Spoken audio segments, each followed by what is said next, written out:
Hello, I'm Mark Benison, and I'll be taking you through a menu system for a start screen and for a pause menu and for a little bit of a user interface, a health bar, building on a 3D platformer that we've looked at previously. I'm starting pretty much where we left off. I've got character, I've got some items, I've even got a little enemy and things.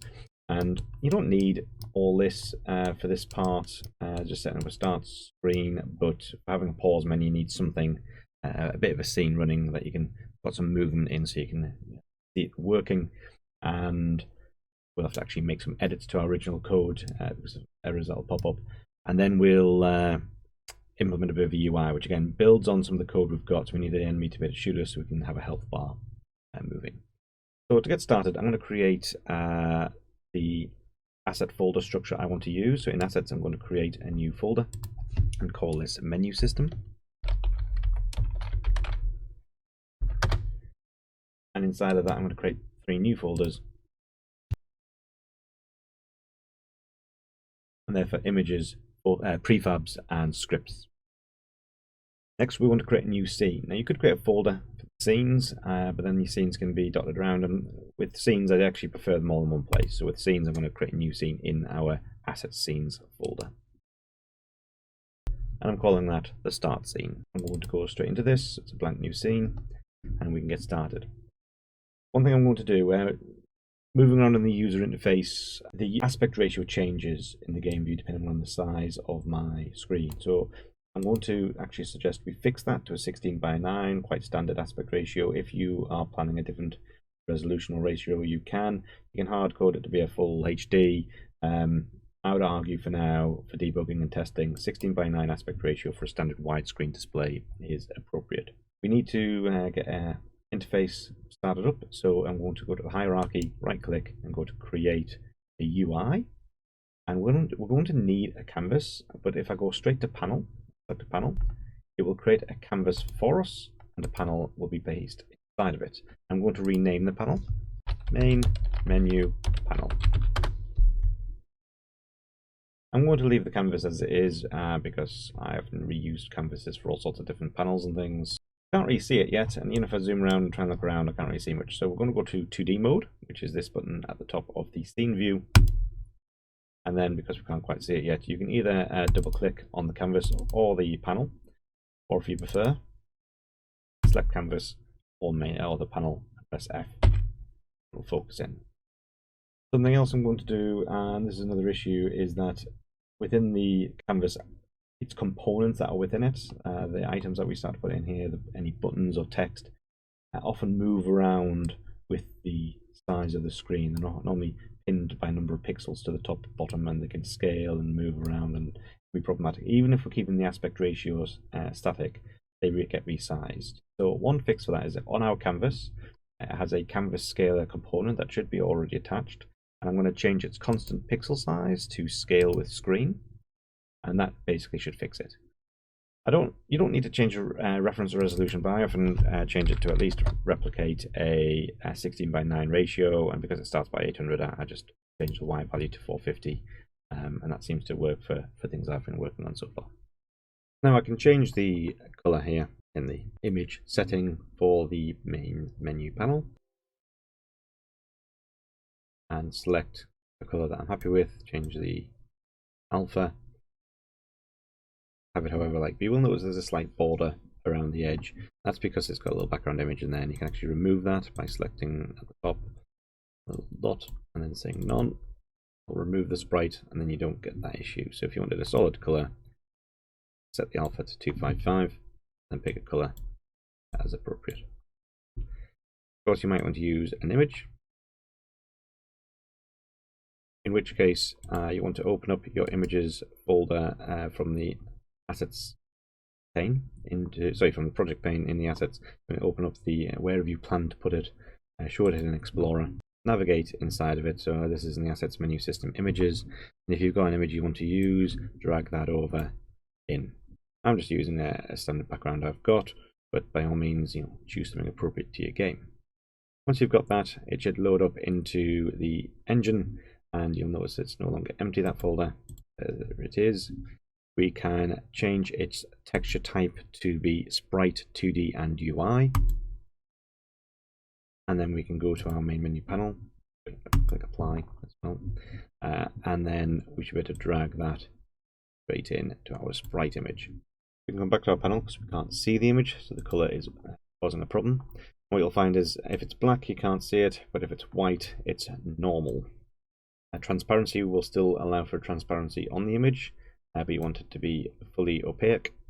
And yeah, you can overlay colors. You can't overlay a white. You can overlay any other color. White basically is assumed to be the actual image itself.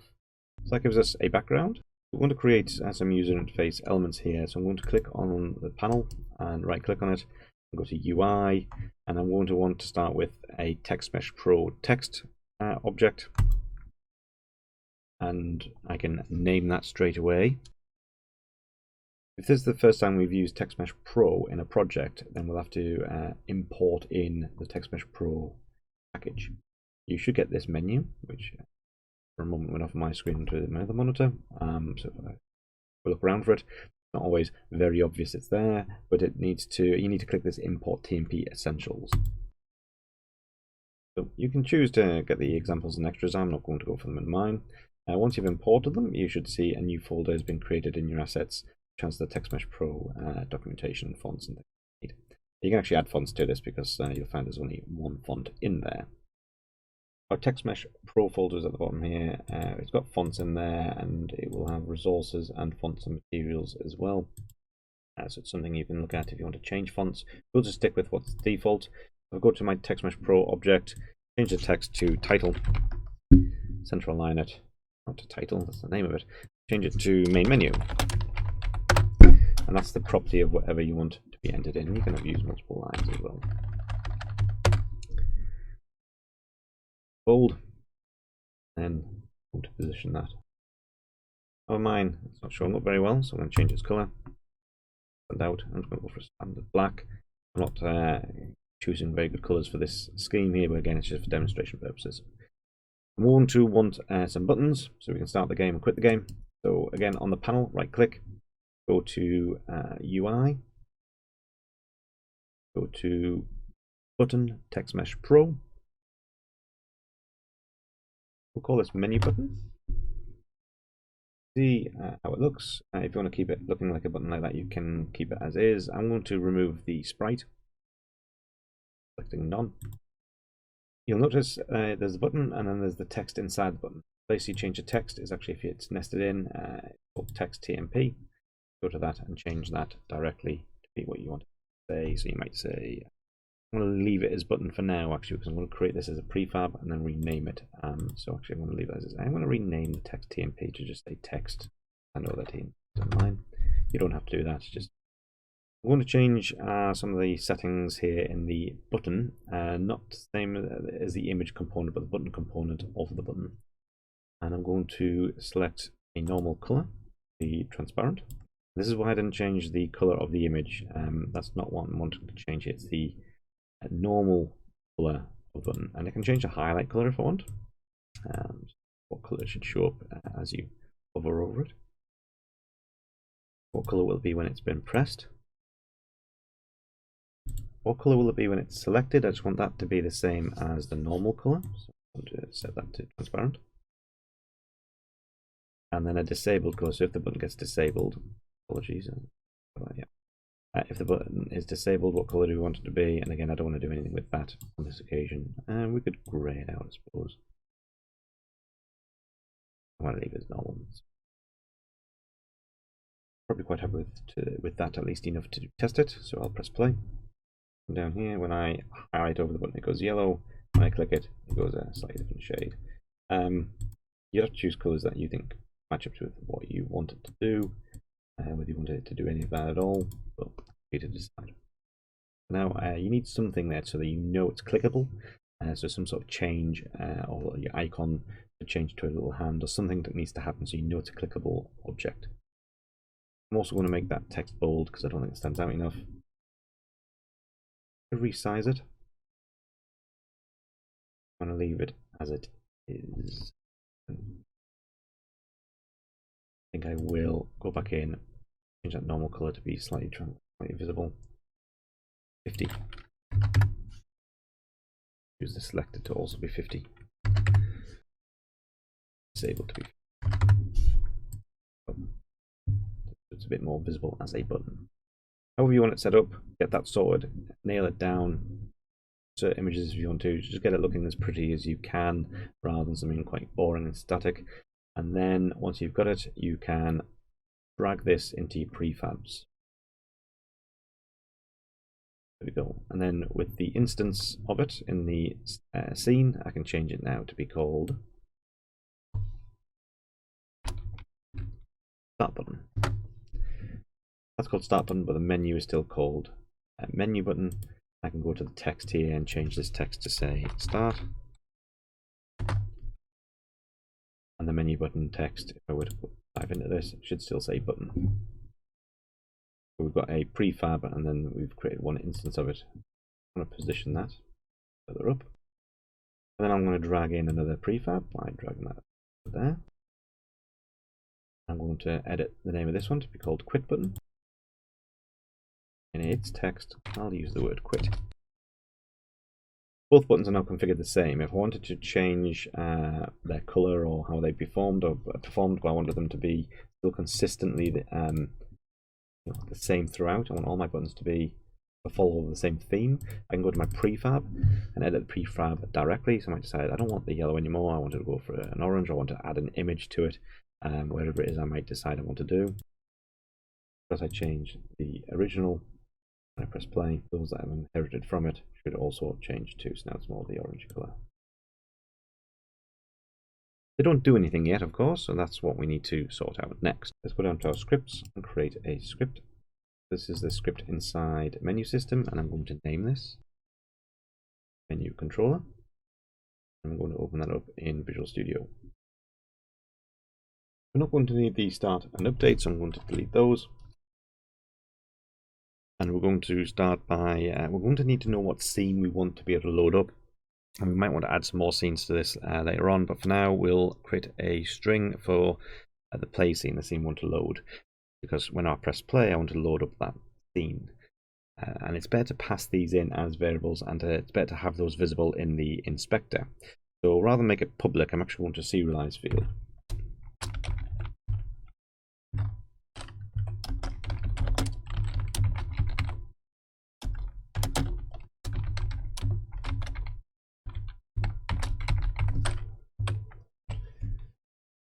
The value in the string needs to match up with the scene name that you want to load.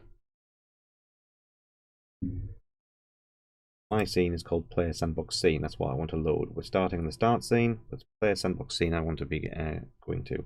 I could actually create a field for the main menu scene too, and we'll do that now because that could be useful when we come to doing a pause menu in game and want to come back here. Assuming we're using the same script.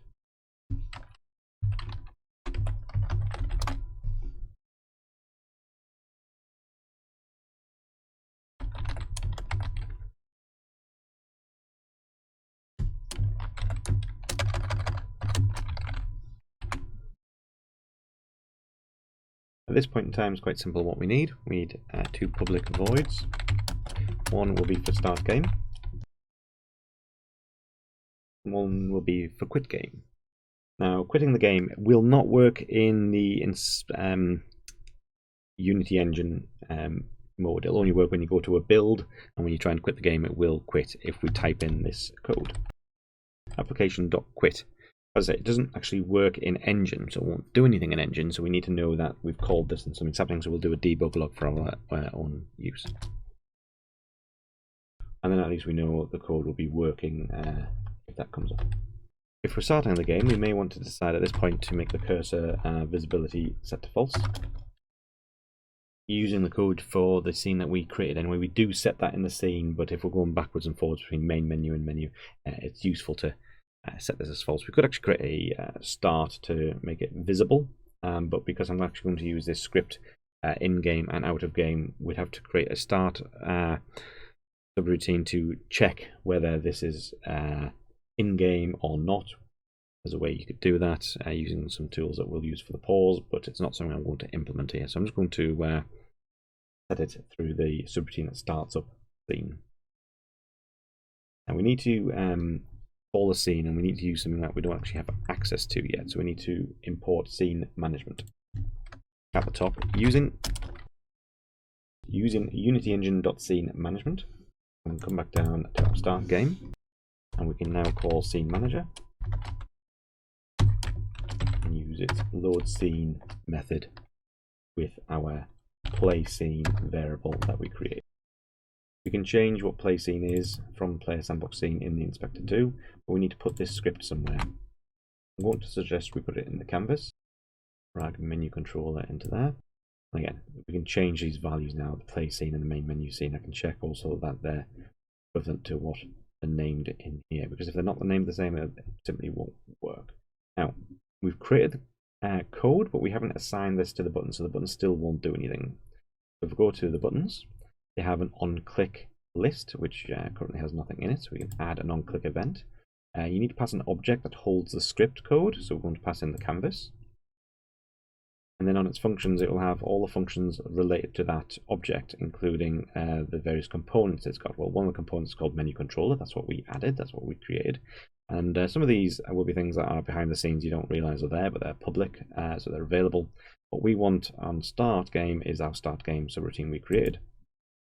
Then on our quit button, same again, we'll add an event here, add a click event, drag in the canvas because that's where our code is, and go down to main menu, menu controller, and then we've got the quit game. And they're the calls that we've got. Go. Now we can save this, press play. Quit should give us an output of quit game, and start. It's got a problem because it hasn't been added to the build settings. So we go to File, Build Settings. What we need in here is all the scenes that we can load. And your start scene should be at the top. Whichever scene you want to load first should be first in the build order. We don't need to select build or anything, we just need to add them build settings. Try this again. Quit works, and start game loads up our other scene which has the game in.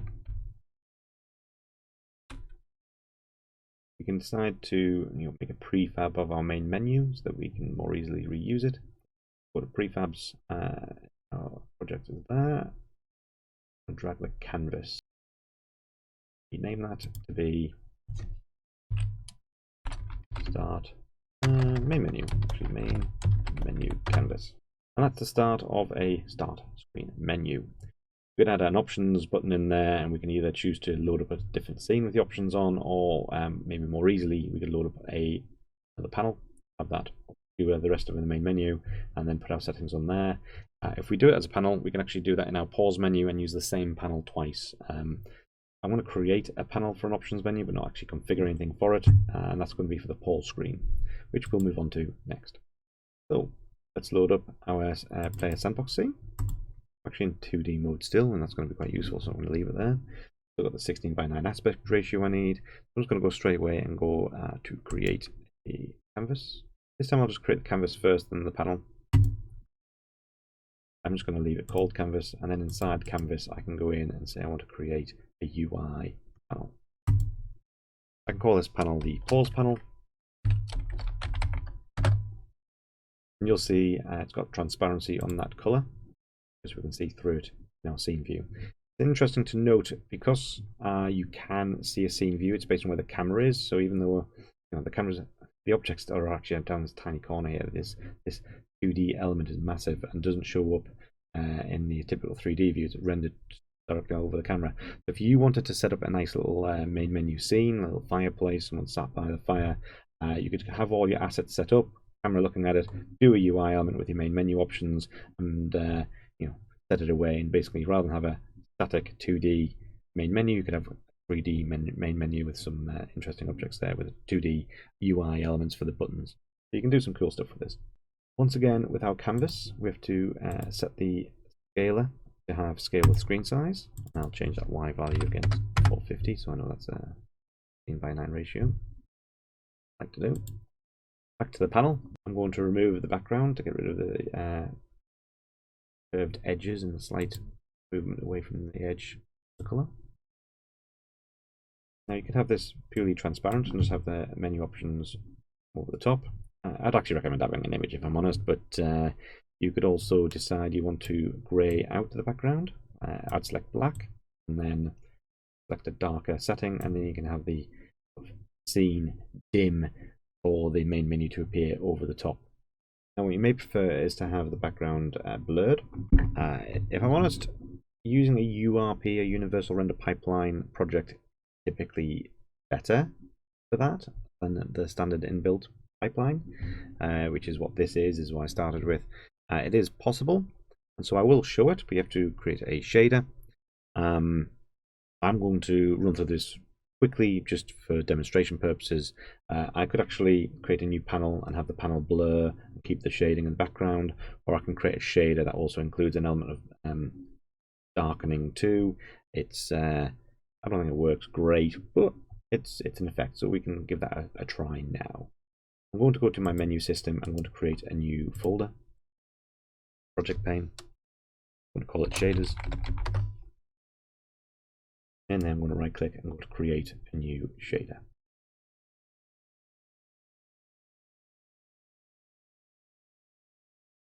And specifically, it's an unlit shader.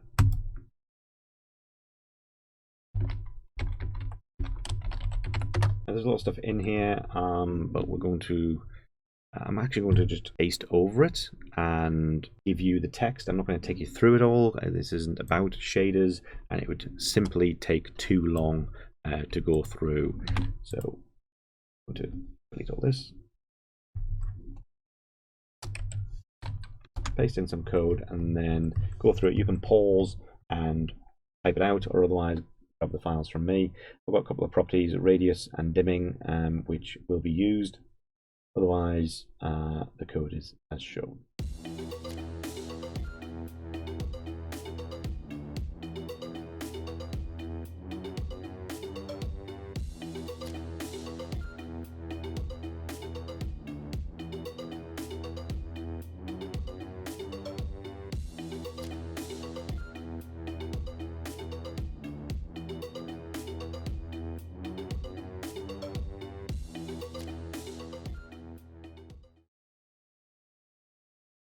Now need a materials folder.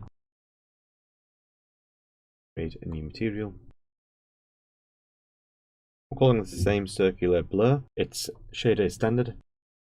I'm going to change that to be the circular blur shader. And now we have a radius and a dimming. We can set those. I'm going to set the radius to 3 and the dimming to 0.7, although you can't really see what it's doing yet because we haven't applied it to anything. So if we apply it, we can play around with these settings and see what's going on.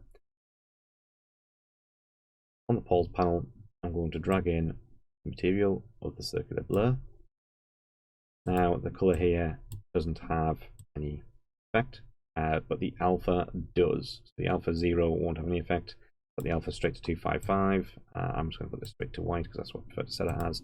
And now the material, you've got a dimming effect and you've got the blurring effect all wrapped up into one. If I go to this material, I can change the radius of that blur. You'll notice actually it gets blurred really quickly. If I actually change the dimming to 1, it's just a blur. See, there is more of an effect on that, as 1 on there doesn't blur at all. But yeah, the darkening gets dark really quickly. The more blurred it is, the faster the darkening takes effect. I could have played around with it a bit more, but I just wanted something basic. That's to 0.7. Now we've got our menu buttons that we created previously, our standard menu buttons. I can drag those straight in. I want them to actually be inside the Pause panel. Creating 3 of them. I want to position them. I don't like the fact they kind of just look like plain buttons, but again, demonstration purposes, images are typically the way to make it look most fancy. I'm relabeling these, and then I'm expanding each of them up so I can expose their text child, and for each of those, setting the text. I'm going to use exit to exit the game mode and go back to the main menu, so I kind of avoided calling it quit, although the same principle. Now I could create a new script file and add that to the canvas, but I'm going to actually continue with the menu controller we started with and just drag that into the canvas, and then I'm going to edit that script I already have open. I'm going to need some more variables. I'm going to have an options menu panel I don't yet have. I want to be able to access the pause menu panel so that I can make it visible and invisible, basically by setting it active or non-active. Little note, you can add other attributes before the variable 2 if you want to add some more things to the inspector, such as a tooltip, which has brackets and a parameter, and you can add in a string. I'll show you those momentarily in the inspector.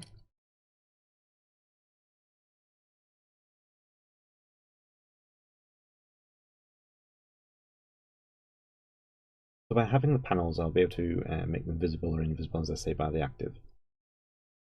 I only need this line of is pause menu available because I'm using the same code in the main menu, and there's a difference in how the game will behave in terms of I'm going to freeze time in the in-game version and not the main menu, but also in the main menu I don't want pause menu to appear, I only want it to appear in-game. So because of that, I need some value to be able to test whether the pause menu is available.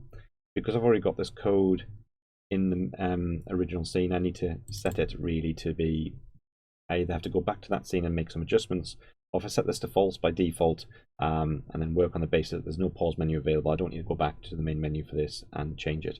It will be set to false for that anyway, and I'll just have it continue to work as it works. But if it's set to true, which I'll set to in the main in-game scene, then I will activate the in-game functionality. I'll also need to know whether the game is paused. So I need a boolean for that, and I'll default it to false, so it's not paused by default.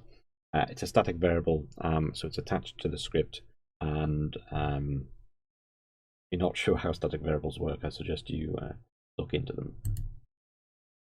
Because I don't need that public variable, which I do need it public so it can be accessible from elsewhere, but I don't need it to be visible in the inspector because I think that might get in the way, so I'm going to hide it in the inspector. Just to show what this does look like in the canvas in the inspector. So we've got our scenes we set up previously and that are hard coded in. I haven't passed any game objects for these yet because I didn't have any. I do have the pause menu, so I can put that straight in. Pause panel. Back straight into the pause menu panel. I'll get rid of menu from that name. And is the pause menu available? Well, yes, it is on this game, so I'll select that, and then the pause functionality should be enabled.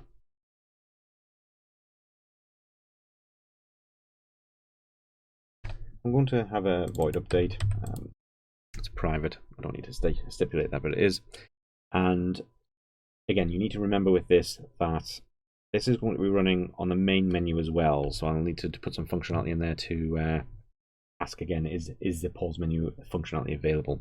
I like to modularize my code, so I'm going to create a method called pause menu. Always better to create the method first and then call it, and then don't get these issues.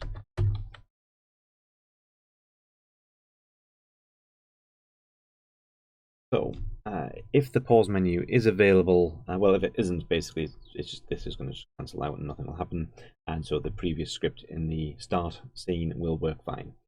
If pause menu is available, which we've checked in the inspector, check the box, tick the box to say yes, it is. Then we can ask the question, okay, well, how are we going to get this pause menu open in the first place? Oh, we can use the get key down, and we can use the get key down keycode.escape for that. If they press the escape key, then we'll have the menu open up. Now, if the escape button is pressed, we want the game menu to open unless it's already open, in which case we want it to close. So this is where we're tracking, is the game paused? If it is paused, we'll unpause it. If it isn't paused, we'll pause it. So we need to create a couple more options here.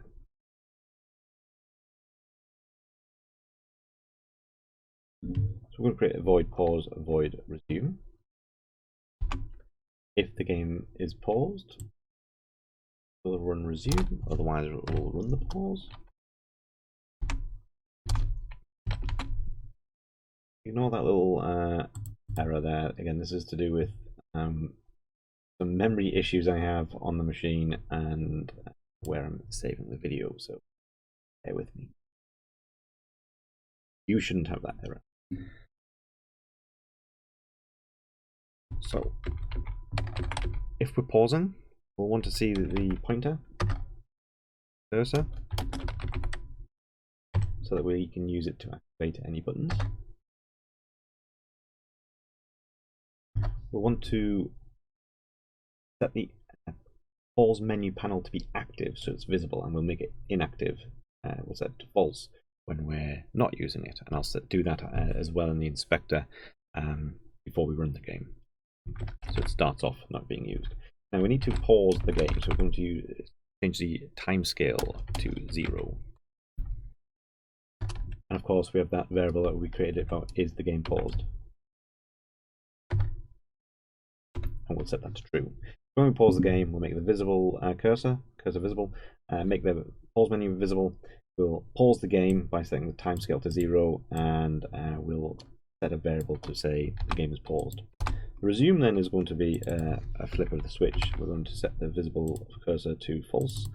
We're going to deactivate, set the activity of the pause menu to false as well. We're going to put the time back to 1F, and we're going to set the game pause to false. We have a warning here. It's okay. It's just saying that I created the main menu scene variable and I'm not using it, but I will be using it later. It's just a warning. It's not an error, so it's not red. Now, if I press play, the problem is this is going to overlay everything. So the next thing is to go to our pause panel and deactivate it. Go to our canvas, go down to our script, check we've got a pause panel passed in, and we've got pause set. So press play, see what happens. No errors. Move around okay. Press escape. Pause menu comes up. You will see I still move, and that's one of the errors I said. I'm going to have to edit some original code. I can't move forward, backward, left, right. I just rotate. Actually, if I had anything animated, like jump or anything, if I was mid-jump, in fact, jump in the air and then press escape while I'm jumping. So yes, I can look around, but if I escape, it resumes game. So there is doing some pausing, and I'll go through that. None of these buttons do anything yet because we haven't set them. Ignore the ouch thing. That's because I'm shooting myself, because it is still recognizing that. And again, something else we need to fix. I'm going to try and set more subroutines up for our buttons. I'm going to try and put these in numerical order so they're easier to find. I often put the updates and starts and stuff at the top. But for the rest of these, they can probably go in order. So between resume and start game, I'm going to have a return to main menu. This needs to be public because I need the buttons to be able to access it.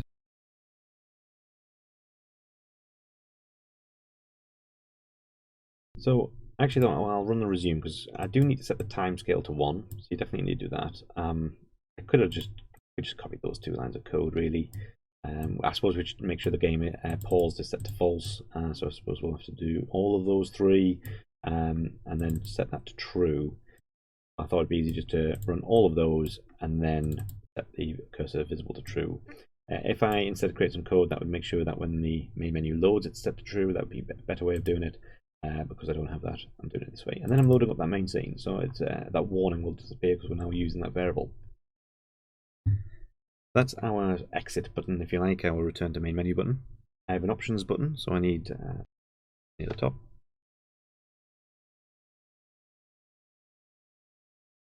So I'll have an options menu close and an options menu open. So I'll need a button to close it down once it is open. I want to set the active on that panel to false when we close it, to true when we open it. Of course, it doesn't exist yet, so that would cause an error. It would say non-exists. We could put some validation. Let's say if it's not null, then do this. Otherwise, do it. I suppose I'm going to make sure I have it in there, and then if I don't, I'll check the error logs and find out what's going on. I'm going to just activate my pause panel again, so let's see what's going on here and create a new panel inside of it. Panel. I would call this the options panel. I'll actually leave the background in, I think, on this one, but I'll change the color. Actually want to resize, use the current settings it's got here, but I'll change it to a gap of 50 from the top, 50 from the bottom, 200 from the left, and 200 from the right. Got a little grey box that'll appear. I'm actually going to simply duplicate and Control D on the exit button in the options panel, then call it the back button. Again, open this up, change text to back to the button itself, and that's because I copied it. Oh, it's got no click event course, I haven't added them yet, so grab the canvas, drag it into the object here for an on-click event, the menu controller, and this will be the options menu close, the exit button, drag in the canvas onto, oops, sorry, the button, add an event, canvas in, function, menu controller. This isn't quit game, this is the return to main menu. So the options button, in, canvas, menu controller, menu open, zoom button, and the canvas, menu. I didn't make the resume public because I was using escape to do it, but I also want the ability to press resume, so back to your script. Yeah, that's private, so we'll make it public. Save it. Pulled in. So it's being called by the escape button being pressed or by the button being pressed. Back to our canvas, because there's one thing, we haven't passed in an options new panel. Have one. That options panel in. Make the options menu panel a first move that button to bottom. You could do a little X and put it at the top instead. You know, it doesn't have to be a button that says back. This is where you want to configure a full system for how your menu system works. A lot of prefabs, and then when you need to duplicate things, it's more easy to do so. For that option, now we can go to our canvas. So I think that's like everything. So the options panel needs to be deactivated, and then the pause panel needs to be deactivated too. Then when we press play, press escape, escape again, jump in and press escape. Again, I can't look, I need to fix that. Resume button works. Options, back, again, back. Options and escape, and then escape again will bring up the options menu straight away because I didn't close it down. So it's something that you might want to look at in your code. And then if we exit, it should load up. Start menu, press start, it loads up. Just to check, because I thought I pressed that already. It did work, okay. If it stops working, it might be that you deactivate the canvas instead of the pause panel, so be aware of that.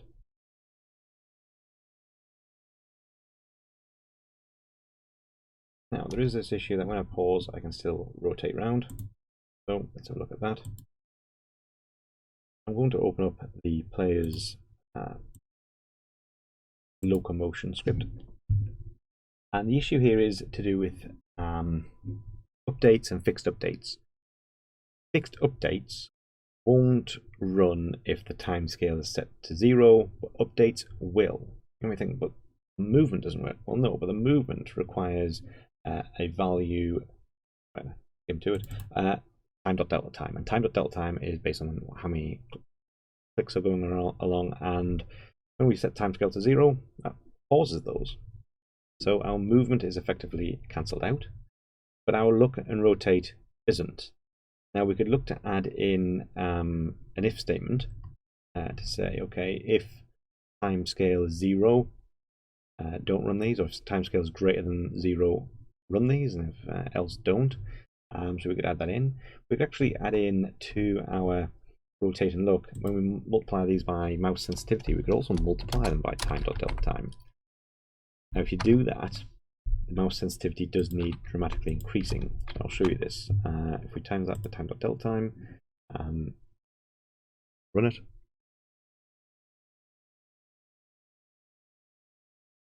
Turning is extremely slow.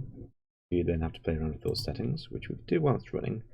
Mouse sensitivity is currently 2, and if you try 200 to 2, you might find that the value is more to your liking, and I'm a lot happy with that. Also means that now I can't rotate while I'm in game, and yet just to prove it is pausing.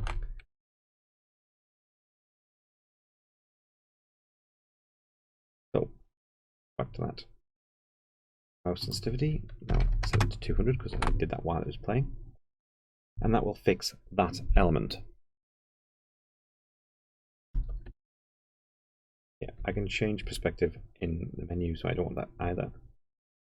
Now we still have the issue that we can shoot ourselves while it's paused, and again we should probably look to evaluate the pause functionality, pass that value in, and in the menu controller have a look at that.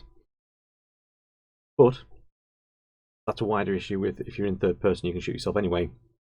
That needs fixing in a whole different way, basically a different mechanic there for shooting. And it was something I commented on, I believe, when I looked at shooting, that it would only work in first person. So I'm actually not going to fix it for this. I'm going to leave it there.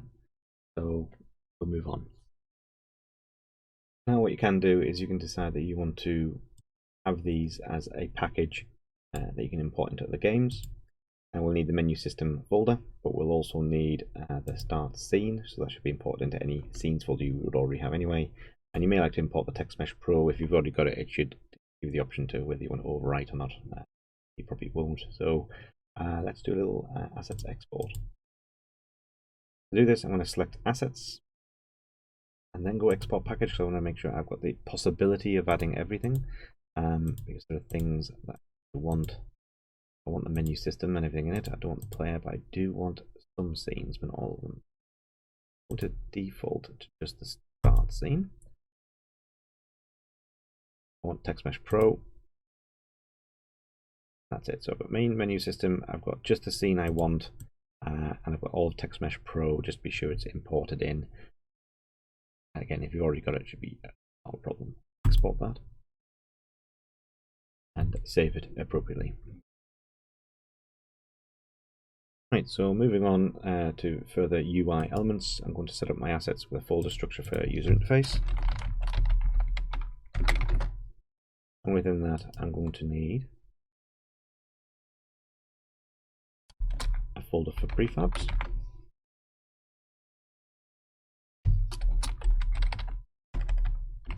And sprites.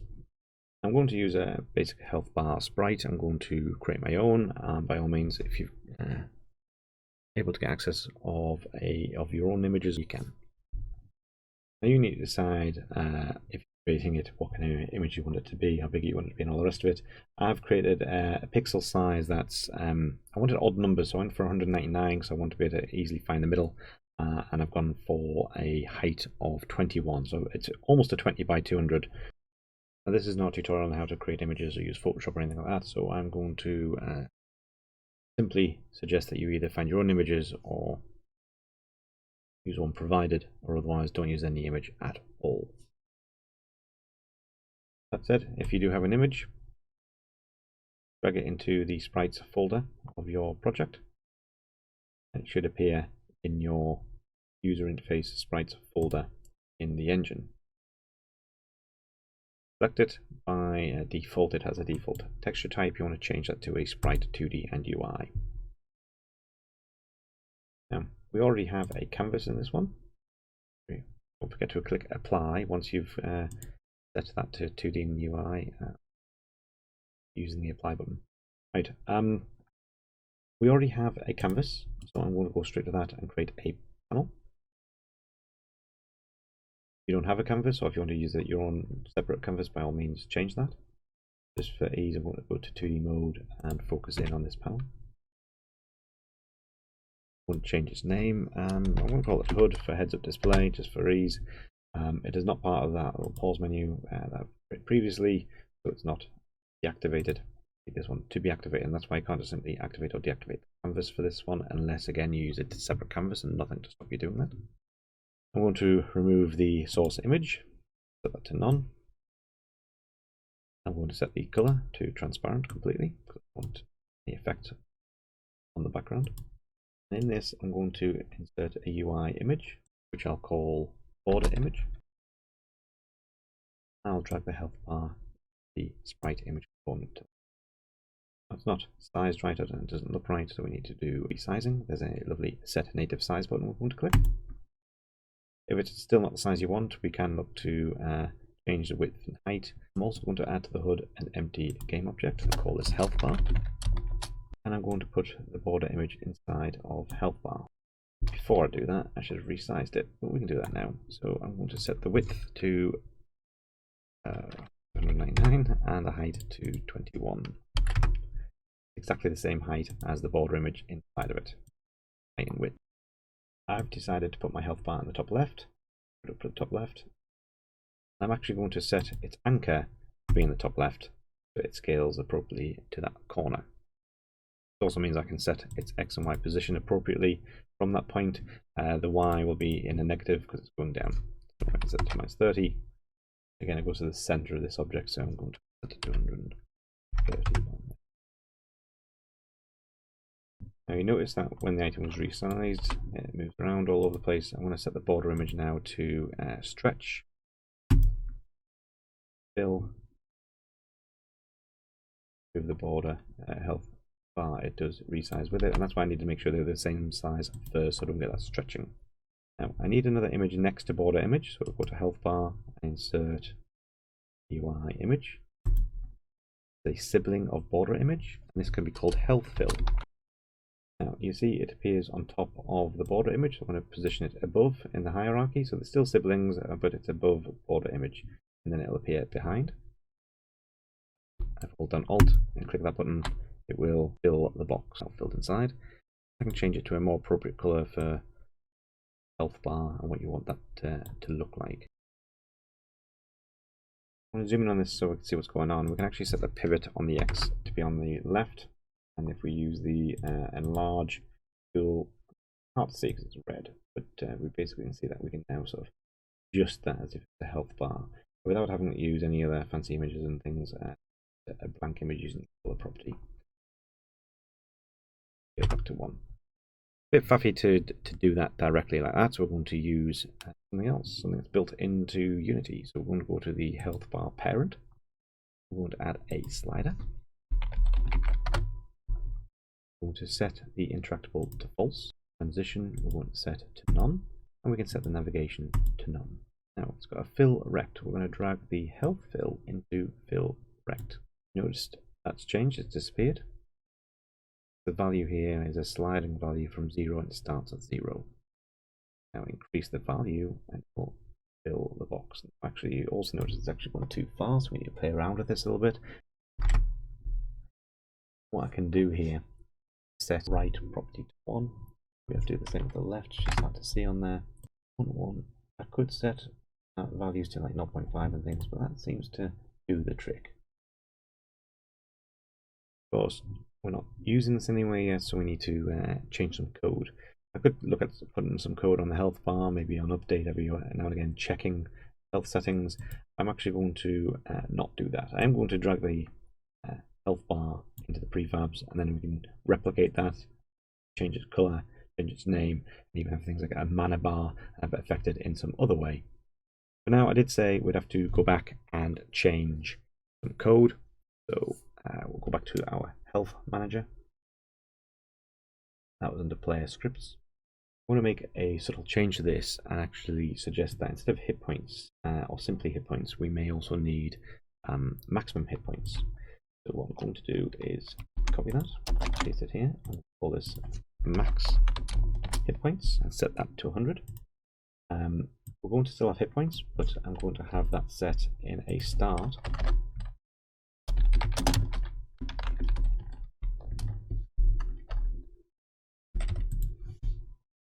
Have hit points equal to the max hit points.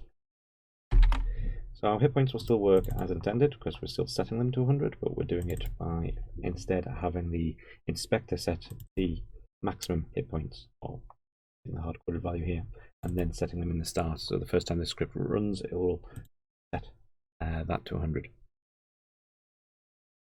We're also going to need to pass in our slider. We'll use this as a public value. We're not going to change hit too much. We're just going to add a line in, but before we do, let's create our subroutines. We're going to set our health slider. We'll call that function whenever we take damage. So whenever our hit points has changed, we'll call the health slider. If you're using properties and getters and setters, you can actually call the property and have this part of the property, which can be pretty cool. So we also know I'm going to include another little line of code here because it might come in handy elsewhere. A float called normalized hit points, or normalized hit point. Hit points. And the idea here is I need to find out what would the hit points be if they were out of 1. So instead of being out of 100, let's say the max points could change. And my slider, I don't want to be updating the slider all the time with whatever the maximum hit point value is to change it from 1 to whatever it is. I like going from 0 to 1. It's a basically float-based percentage type system. So I want to work out what would this number be. What would the hit points be if instead of out of 100 they're out of 1? What would the percentage be? So if it was 75, then it would come out as 0.75 if it was out of 1. So we're going to return the hit points divided by the max hit points. Float in there. And simply doing that division will give us the fraction. And if you know how to calculate percentages, you'd multiply that by 100 to work out a percentage. But we don't need to actually have a percentage, we need it as a fraction. So we're going to do that. That's going to be called normalized hit points. Copy that. And then if the health slider is not null, because if it hasn't been passed in, I just don't want to do anything with this, as the code should still run if you haven't got a health slider assigned. But otherwise, sorry, don't want that just yet. I want to make the health slider value equal to this normalized hit points value.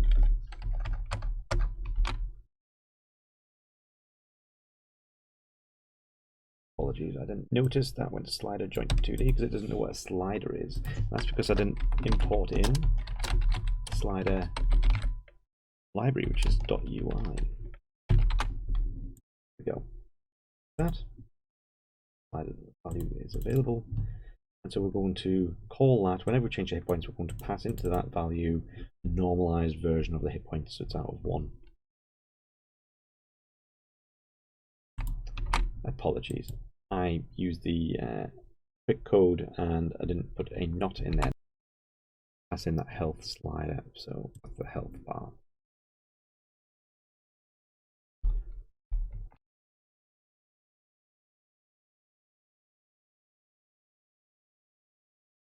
Hit 90%, 80%, and you can see there it's heading down every time I get hit. Negative values don't make a difference to the slider because it can't go into negative. You can do a similar thing with scores. You can actually have text values, pass in the text value and change text properties of those Text Mesh Pros and things. So you can add that functionality in to have a score incrementing up. Thank you very much. You may like to take a look at my other videos or subscribe to be notified of future content.